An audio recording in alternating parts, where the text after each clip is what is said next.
kita berjumpa lagi hari ini. Saya akan membawakan satu lagu pujian. Aku mau jadi milikmu, ajarlah, ajarlah.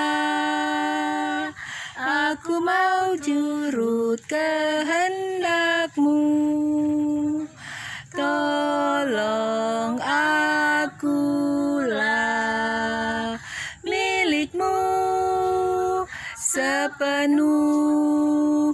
Itulah perjanjianku, milikmu sepenuh. Sekarang aku milikmu, sekarang aku milikmu, milikmu.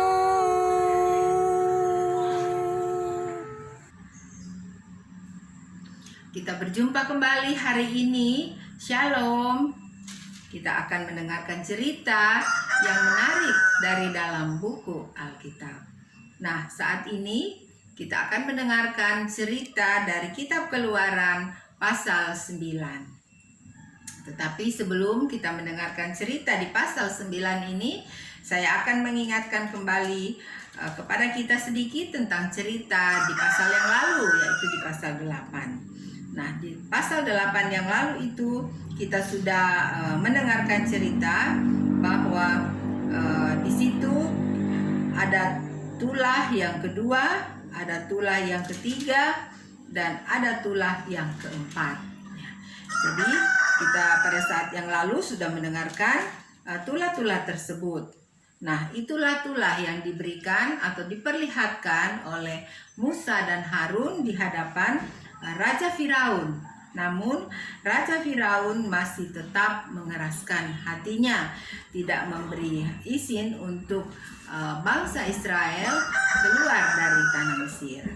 Nah, saat ini di pasal 9 kembali kita akan mendengarkan kembali tulah, ya, tentang tulah, masih tentang cerita tulah.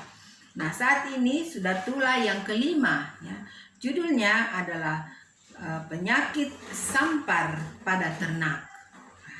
Jadi bagaimana ceritanya ini kita akan mendengarkannya.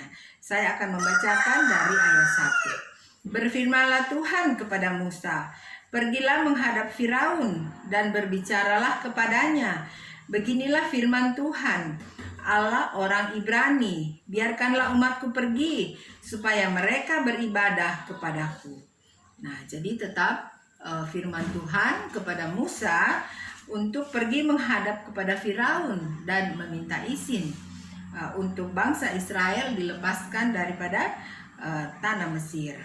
Nah, kemudian di ayat 2, sebab jika engkau menolak membiarkan mereka pergi dan masih menahan mereka, maka ternakmu yang ada di padang, kuda, keledai, unta, lembu sapi, dan kambing domba akan kena tulah Tuhan, yakni kena penyakit sampar yang dahsyat. Nah, jadi itu yang disampaikan oleh Tuhan Allah kepada Raja Firaun yang harus disampaikannya. Nah, ayat 4. Dan Tuhan akan membuat perbedaan antara ternak orang Israel dan ternak orang Mesir, sehingga tidak ada yang akan mati seekor pun dari segala ternak orang Israel. Nah, ternyata orang Israel mereka tetap dilindungi oleh Tuhan Allah, ya. Jadi mereka tidak terkena tulah yang diberikan oleh Tuhan Allah kepada bangsa Mesir. Selanjutnya di ayat 5. Selanjutnya Tuhan menentukan waktunya, firman-Nya, besoklah Tuhan akan melakukan hal itu di negeri ini. Dan Tuhan melakukan hal itu keesokan harinya. Segala ternak orang Mesir itu mati, tetapi dari ternak orang Israel tidak ada seekor pun yang mati. Lalu Firaun menyuruh orang ke sana, dan sesungguhnya lah dari ternak orang Israel tidak ada seekor pun yang mati. Tetapi Firaun tetap berkeras hati dan tidak mau membiarkan bangsa itu pergi. Nah, jadi saudaraku, dikatakan bahwa penyakit sampar ini yang kena pada ternak-ternak itu tidak kena kepada ternak daripada bangsa Israel. Nah, pada saat ini dijatuhkan kepada negeri Mesir, Firaun ini merasa penasaran, ya. Jadi Raja Firaun merasa penasaran apakah betul bahwa di tanah di mana bangsa Israel itu berada, yaitu di tanah Goshen, apakah ternak mereka itu aman-aman saja. Nah, kemudian raja menyuruh akan orang ke sana, ya. Dikatakan bahwa Raja Firaun menyuruh orang ke sana. Nah, jadi pada saat orang itu pergi untuk menyelidiki dan mereka mendapatkan benar bahwa ternak daripada orang Israel itu baik-baik saja. Nah, saudaraku, Firaun sudah melihat akan kejadian ini yang terjadi atas ternak-ternak mereka, tetapi Raja Firaun tetap mengeraskan hatinya. Nah, saat ini kita akan pindah ke ayat 8, ya. Ayat 8 ini menceritakan tentang tulah yang ke-6. Jadi tulah yang ke-6 itu berupa bara. Nah, saya akan membacakannya. Berfirmanlah Tuhan kepada Musa dan Harun, ambillah jelaga dari dapur peleburan serangkup penuh, dan Musa harus menghamburkannya ke udara di depan mata Firaun. Nah, jadi kata Tuhan Allah kepada Musa dan Harun, ambillah jelaga dari dapur peleburan. Ya, mungkin di sini abu, ya, abu tapi dari dapur peleburan.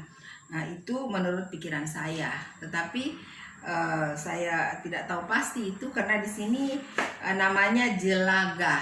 Nah, kalau misalkan saudara-saudaraku ada yang tahu apa artinya jelaga, nah itulah dia. Dan kemudian kita lanjutkan di ayat 9. Maka jelaga itu akan menjadi debu meliputi seluruh tanah Mesir dan akan menjadikan bara yang memecah sebagai gelembung pada manusia dan binatang di seluruh tanah Mesir. Wah, luar biasa, ya saudaraku. Kita lanjutkan di ayat 10. Lalu mereka mengambil jelaga dari dapur peleburan dan berdiri di depan Firaun. Kemudian Musa menghamburkannya ke udara, maka terjadilah bara yang memecah sebagai gelembung pada manusia dan binatang, sehingga ahli-ahli itu tidak dapat tetap berdiri di depan Musa karena bara-bara itu, sebab ahli-ahli itu pun juga kena bara, sama seperti semua orang Mesir. Tetapi Tuhan mengeraskan hati Firaun, sehingga ia tidak mendengarkan mereka, seperti yang telah difirmankan Tuhan kepada Musa.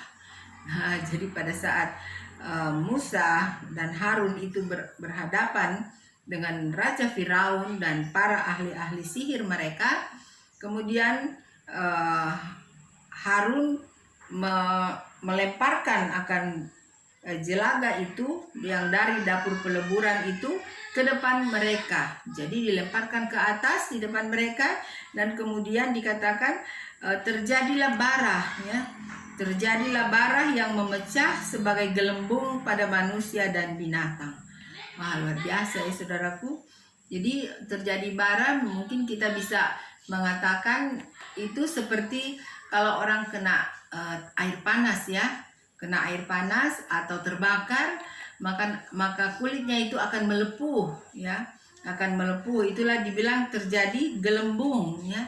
Jadi kulit-kulit daripada Raja Firaun dan juga para ahli-ahli sihir itu dan binatang-binatang mereka di tanah Mesir itu, semua itu ada gelembung-gelembungnya, ya, atau terjadi seperti badan mereka itu habis terbakar, ya, atau terkena air panas. Nah, demikianlah yang terjadi atas tanah Mesir, atas seluruh tanah Mesir, ya. Jadi para ahli itu tidak bisa mengatakan apa-apa lagi karena mereka juga sudah kena dampaknya daripada penyakit yang terjadi pada saat itu. Nah, tetapi dikatakan di sini Firaun masih saja mengeraskan hatinya. Jadi Firaun belum mengizinkan akan bangsa Israel keluar daripada tanah Mesir. Nah, selanjutnya kita membaca di ayat 13. Nah, di ayat 13 ini sudah menceritakan tentang tulah yang ketujuh, ya. Tulah yang ketujuh yaitu hujan es.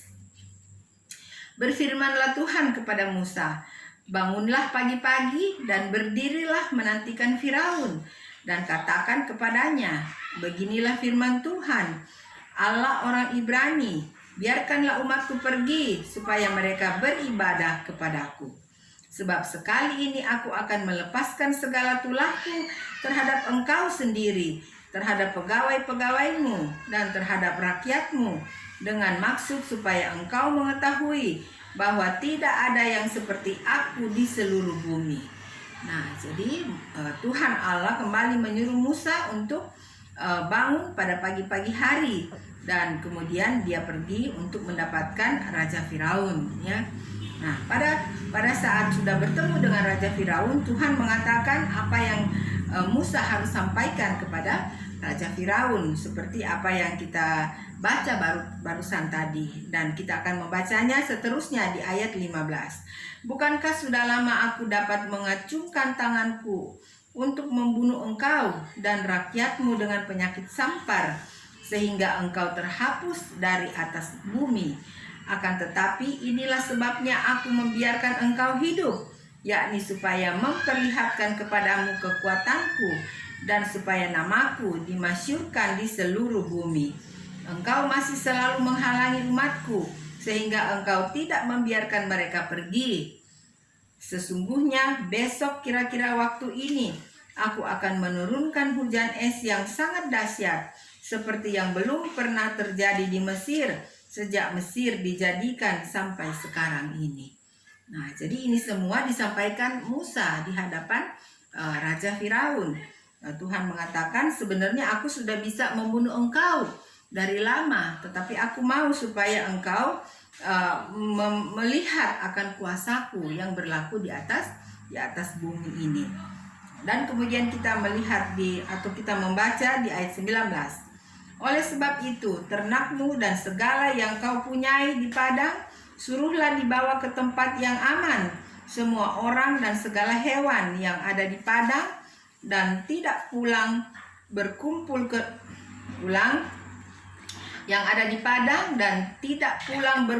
rumah akan ditimpa oleh hujan es itu sehingga mati.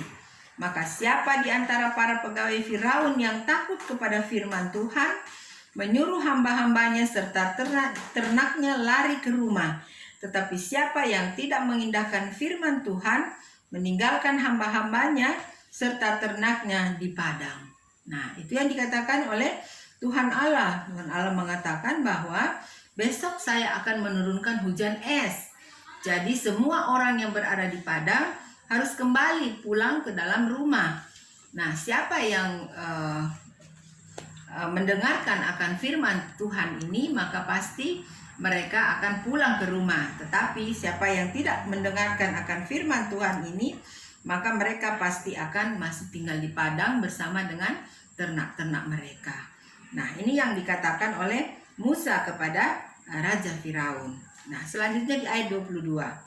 "Berfirmanlah Tuhan kepada Musa, ulurkanlah tanganmu ke langit, supaya hujan es turun di seluruh tanah Mesir, menimpa manusia dan binatang, dan menimpa tumbuh-tumbuhan di padang di tanah Mesir."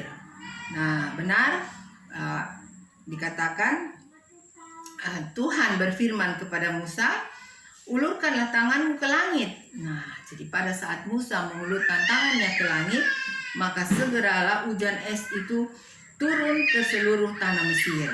Nah, kemudian lalu Musa mengulurkan tongkatnya ke langit, maka Tuhan mengadakan guruh dan hujan es, dan api pun menyambar ke bumi, dan Tuhan menurunkan hujan es meliputi tanah Mesir. Nah, pada saat Musa mengangkat tangannya ke atas, maka turun hujan es. Dan pada saat Musa mengangkat tangannya untuk yang ada tongkat ditunjukkan ke langit, maka terjadilah guruh, ya, guruh atau kilat, ya, yang besar.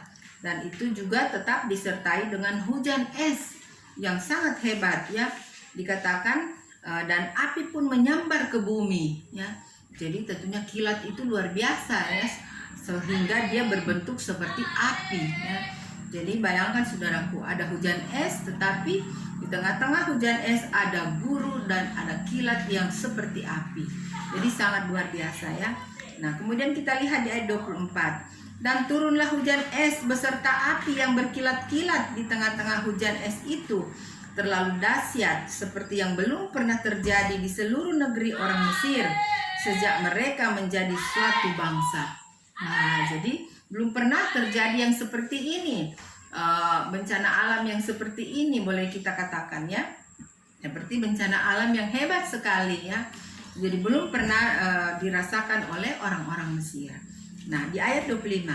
Hujan es itu menimpa binasa segala sesuatu yang ada di padang di seluruh tanah Mesir, dari manusia sampai binatang, juga segala tumbuh-tumbuhan di padang ditimpa binasa oleh hujan itu, dan segala pohon di padang ditumbangkannya.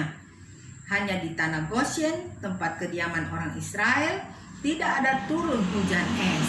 Nah, saudaraku ya, jadi hujan es ini merusak semuanya ya, baik tumbuh-tumbuhan yang di padang, dikatakan baik pohon-pohon ya. Jadi biar pohon besar, pohon kecil, dikatakan semua ditumbangkan oleh hujan es ini dan halilintar yang luar biasa. Nah, tetapi di tanah Goshen khususnya, yaitu di tempat tinggal bangsa Israel itu, tidak terjadi seperti itu ya. Jadi tidak ada hujan es yang turun di tempat mereka. Jadi mereka aman-aman saja. Nah, kita lihat di ayat 27. Lalu Firaun menyuruh memanggil Musa dan Harun serta berkata kepada mereka, "Aku telah berdosa sekali ini. Tuhan itu yang benar, tetapi aku dan rakyatku lah yang bersalah. Berdoalah kepada Tuhan, guru yang sangat dahsyat, dan hujan es itu sudah cukup. Maka aku akan membiarkan kamu pergi.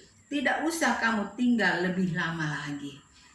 Jadi Raja Firaun ini sangat merasa terpukul ya, sangat merasa ketakutan ya, bahwa apabila memang benar kalau bangsa Israel ini tidak dilepaskan daripada tanah Mesir, maka mereka selalu mendapatkan malapetaka ya.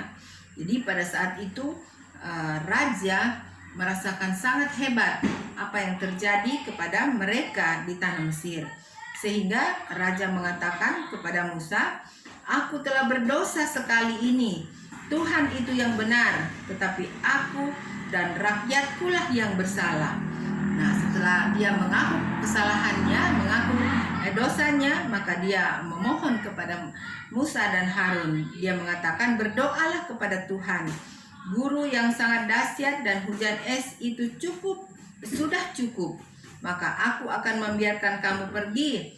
Tidak usah kamu tinggal lebih lama lagi." Nah, itu yang dikatakan oleh Raja Firaun. Kemudian ayat 29. Dan berkatalah Musa kepadanya, "Sekeluar aku dari kota ini, aku akan mengembangkan tanganku kepada Tuhan. Guru akan berhenti dan hujan es tidak akan turun lagi, supaya engkau mengetahui bahwa bumi adalah milik Tuhan. Tetapi tentang engkau dan para pegawaimu, aku tahu bahwa kamu belum takut kepada Tuhan Allah." Nah, tetapi Musa dan Harun mengatakan itu juga ya, mengatakan ini juga kepada Raja Firaun. Dia katakan, "Tetapi tentang engkau dan para pegawaimu, aku tahu bahwa kamu belum takut kepada Tuhan Allah. Tanaman rami dan jelai telah tertimpa binasa, sebab jelai itu sedang berbulir dan rami itu sedang berbunga." Nah, jadi ada jelai dan ada rami ya. Nah, saya belum pernah lihat jelai itu seperti apa dan rami itu seperti apa, tetapi dikatakan di sini jelai itu sedang berbulir dan rami itu sedang berbunga. Tetapi karena sudah ditimpa dengan hujan es, maka itu semua mati ya. Jadi tanaman itu tidak bertumbuh dengan baik atau mengeluarkan hasil yang baik ya. Semua mati tanaman itu. Nah, kemudian ayat 32. Tetapi gandum dan sekoi tidak tertimpa binasa, sebab belum lagi musimnya. Lalu keluarlah Musa dari kota itu meninggalkan Firaun. Dikembangkannyalah tangannya kepada Tuhan, maka berhentilah guru dan hujan es, dan hujan tidak tercurah lagi ke bumi. Nah, setelah Musa keluar dari kota itu untuk meninggalkan kota itu, dan dia mengangkat tangannya kembali ke atas berdoa kepada Tuhan Allah, maka hujan es dan guru yang hebat serta halilintar itu berhenti. Nah, kita baca selanjutnya di ayat 34. Tetapi ketika Firaun melihat bahwa hujan es dan guru telah berhenti, maka teruslah ia berbuat dosa. Ia tetap berkeras hati, baik ia maupun para pegawainya. Berkeraslah hati Firaun,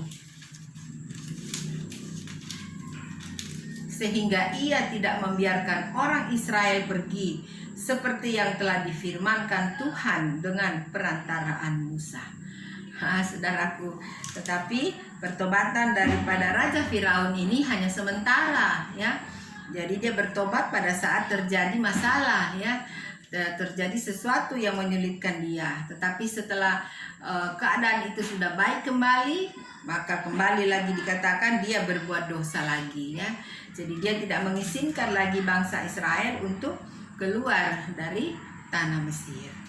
Nah, saudaraku, cerita yang kita telah dengarkan ini dari pasal 9 ini hanya sampai di ayat 35, ya. Sampai di ayat 35. Jadi di pasal 9 ini ada tiga tulah yang telah kita dengarkan tadi bersama-sama, yaitu penyakit sampar pada ternak, kemudian bara, dan kemudian hujan es. Nah, saudaraku, inilah cerita kita dari pasal 9. Nah, nanti pada saat kali berikut kita berjumpa kembali, saya akan menceritakan kembali tulah-tulah yang selanjutnya. Nah, saudaraku, saya berharap saudaraku sudah mengikutinya dengan baik, dan sekiranya saudaraku masih ingin untuk membacanya sendiri atau mengulang kembali video saya ini, silahkan. Dan biarlah apa yang kita sudah dengarkan, cerita-cerita dari firman Tuhan yang kita sudah dengarkan, itu bisa kita mengambil satu pelajaran yang baik untuk kehidupan saya dan saudaraku. Nah, saudaraku, sampai sekianlah pertemuan kita. Terima kasih karena sudah bersama-sama dengan saya untuk mendengarkan cerita-cerita yang menarik dari dalam buku Alkitab. Kiranya Tuhan Allah memberkati saudaraku dimanapun saja berada. God bless you. Bye.